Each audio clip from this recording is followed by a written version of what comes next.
2022 dari kelas 12 MIPA 6. Di sini saya akan mempresentasikan sebuah rancangan novel yang sudah saya buat.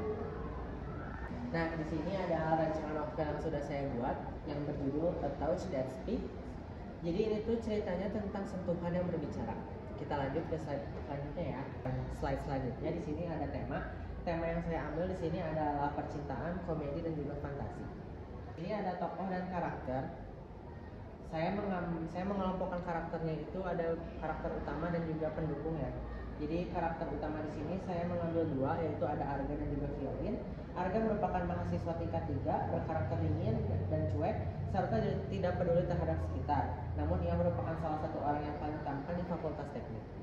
Kedua di sini ada Violin. Violin itu di sini mahasiswa baru di Fakultas Teknik yang berkarakter sangat baik dan memiliki wajah yang sangat cantik serta sifat yang pendiam. Dua tokoh ini termasuk tokoh protagonis. Nah, di sini ada beberapa karakter yang protagonis, antagonis atau antagonis. Untuk protagonis di sini ada Emily. Emily itu sahabat Violin dan sama-sama mahasiswa baru di Fakultas Teknik, berkarakter baik dan ceria, serta selalu membuat bualan-bualan lucu. Emily ini termasuk tokoh protagonis. Nah, untuk tokoh yang kedua di sini adalah Emila, yang merupakan sahabat Violin dan juga sahabat Emily, bahkan sering disebut kembar beda rahim oleh orang-orang dengan Emily karena mereka berdua hampir mirip, berkarakter pendiam tapi peduli terhadap sekitar. Emila di sini itu termasuk protagonis karena sebagai karakter pendukung. Yang ketiga di sini ada Nazia. Nazia ini sahabat Arga dan merupakan kakak tingkat yang sangat baik kepada juniornya, karena ia merupakan seorang mentoring juga. Nah, yang keempat di sini ada Vero. Vero di sini tuh pacarnya Nazia dan juga sahabat Arga, berkarakter penyabar dan menjadi penegak bagi penenang dari sahabat-sahabatnya. Tokoh Vero di sini menjadi sebuah tokoh protagonis atau menjadi tokoh pendukung. Yang kelima di sini ada Laskar. Laskar itu sahabat dari Arga dan berkarakter baik serta sangat perhatian.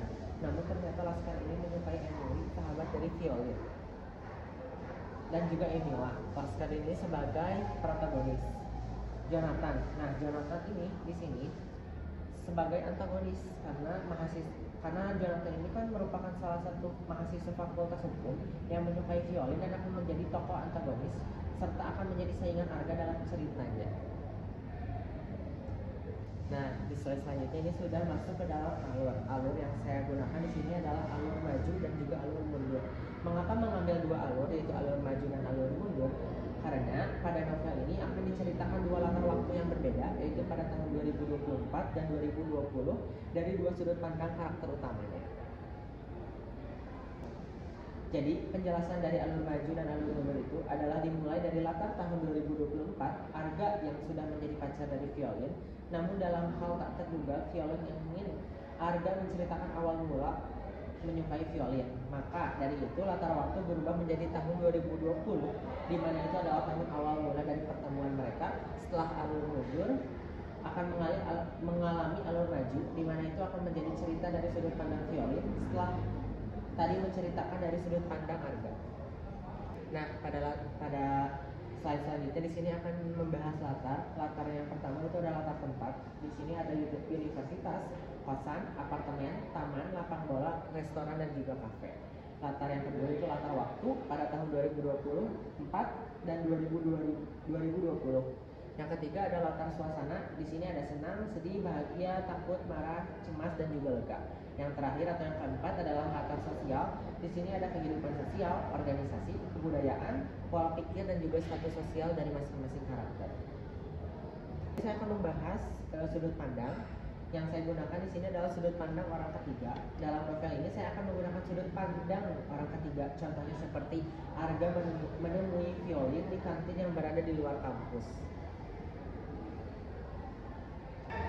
Di sini ada gaya bahasa. Gaya bahasa yang saya gunakan di sini ada dua, yaitu gaya bahasa sendiri atau sehari-hari. Contohnya, cintamu adalah sebuah es krim yang mampu menyegarkan dan selalu kurindukan di tengah panasnya hari-hari tanpa dirimu. Yang kedua di sini ada gaya bahasa hiperbola. Contohnya, saat pertama kali melihat kamu, jantungku seakan berhenti berdetak. Wajahmu bagaikan matahari yang terbit di pagi hari, memancarkan cahaya yang mampu membutakan seluruh dunia. Pada slide selanjutnya di sini ada sinopsis. Sinopsis dari novel ini adalah novel ini menceritakan tentang sebuah kutukan yang terjadi kepada violin dan membuat violin bisa mendengar isi hati seseorang ketika ia bersentuhan dengan orang tersebut. Namun saat mengatasi masalah kutukan ini, ia menjadi mahasiswa baru di sebuah universitas dan ia malah menemukan belahan hatinya dan masalah lainnya yang terus datang kepada violin.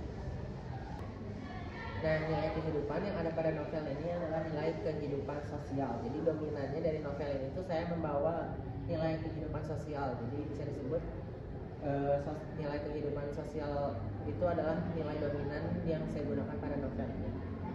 Dari novel ini adalah bahwa setiap orang memiliki tantangan dan keunikan dalam hidupnya, seperti kutukan yang dialami violin.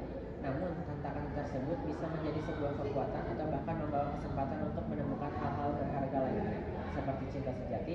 Namun novel ini juga mengajarkan pentingnya menerima dan beradaptasi dengan kelebihan serta kekurangan kita, serta bahwa cinta dan hubungan dengan orang lain seringkali dapat memberi makna lebih dalam menghadapi masalah hidup kita. Nah, ini adalah salah satu contoh paragraf dan merupakan juga salah satu slide terakhir dari presentasi yang saya lakukan. Contoh paragrafnya di sini adalah violin tidak pernah membayangkan bahwa hidupnya bisa berubah begitu drastis dalam sekejap. Sebelumnya, ia hanyalah gadis biasa yang berjalan menyusuri kehidupan dengan yang ringan dan tanpa beban. Namun, kutukan yang datang tanpa peringatan itu telah mengubah segalanya. Kini ia bisa mendengar setiap suara yang tersembunyi di dalam hati seseorang hanya dengan bersentuhan dengan mereka. Setiap pikiran, setiap rahasia yang tak terucapkan bergejolak di dalam kepalanya, sebuah menjadi ribuan gelombang yang menghantam dirinya. Nah, sudah dari akhir ujung presentasi saya. Terima kasih kepada yang sudah mendengarkan. Mohon maaf apabila ada kesalahan. Wassalamualaikum warahmatullahi wabarakatuh.